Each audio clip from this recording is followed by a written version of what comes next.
যারা রক্ত স্বল্পতায় ভুগছেন, অ্যানিমিয়ায় ভুগছেন, হিমোগ্লোবিন কম সেটা নিয়েও ভুগছেন, যারা রোগী, আবার যাদের মুখে রুচি কম তারাও এটা খেতে পারেন। সুস্বাস্থ্যকর এবং রুচিকর। আসসালামু আলাইকুম এভরিওয়ান, কেমন আছেন সবাই? আশা করছি সবাই খুব ভালো আছেন। আলহামদুলিল্লাহ, আল্লাহর রহমতে আমরাও খুব ভালো আছি।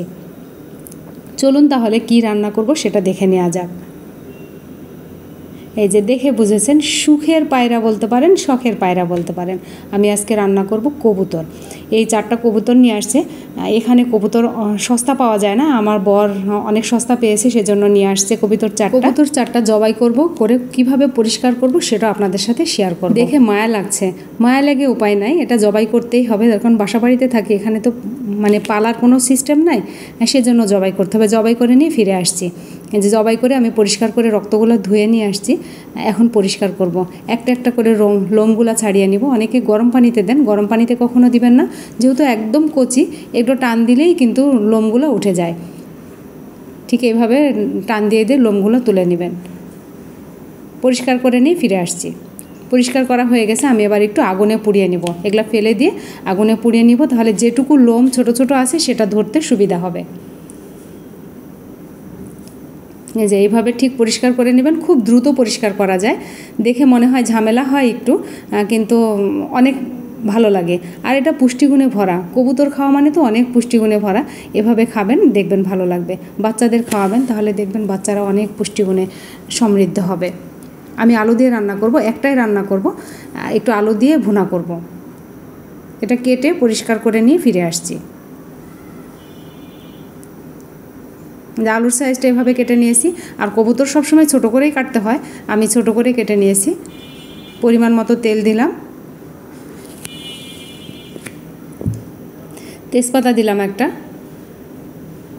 ছোটো এলাচ দিলাম একটা, বড় এলাচ দিলাম একটা, দারচিনি একটা, লং একটা, পেঁয়াজ 2টা মাঝারি সাইজ। আমি বাটা পেঁয়াজও ব্যবহার করব। এটা বাদামি রং করে নিয়ে ফিরে আসছি। বাদামি রং হয়ে গেছে, এবার পানি দিয়ে দিলাম যেন পেঁয়াজটা বেশি পুড়ে না যায়। 2টা কাঁচামরিচ ফালি করে দিয়ে দিব।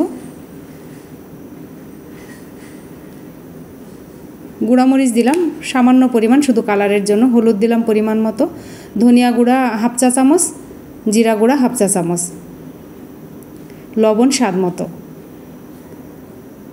আদা রসুন বাটা 1 চা চামচ, 2 চা চামচ পেঁয়াজ বাটা দিয়ে মশলাটা খুব ভালো করে এখন ভুনা করে নেব।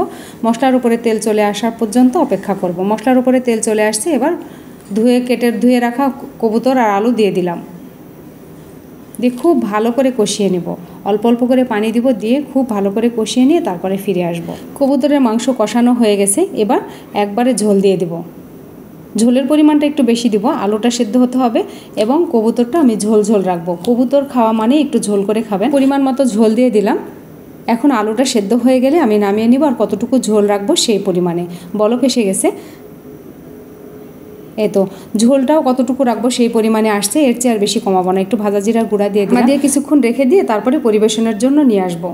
আমার আম্মার সাথে সবসময় একটা খুনসুটি হতো। আমার আম্মা চাইতো কবুতর ভুনা খেতে, আর আমি বলতাম পুষ্টিগুণে খেতে হলে অবশ্যই কবুতরের ঝোল খেতে হবে। আমার এই রেসিপি যদি ভালো লেগে থাকে তাহলে অবশ্যই ইউটিউব থেকে দেখলে সাবস্ক্রাইব করবেন, ফেসবুক থেকে দেখলে ফলো দিয়ে রাখবেন, তাহলে নতুন রেসিপি আপলোড করার সঙ্গে সঙ্গে নোটিফিকেশান পেয়ে যাবেন সবার আগে আপনি। আজকে এই পর্যন্ত রাখি, আল্লাহ হাফেজ।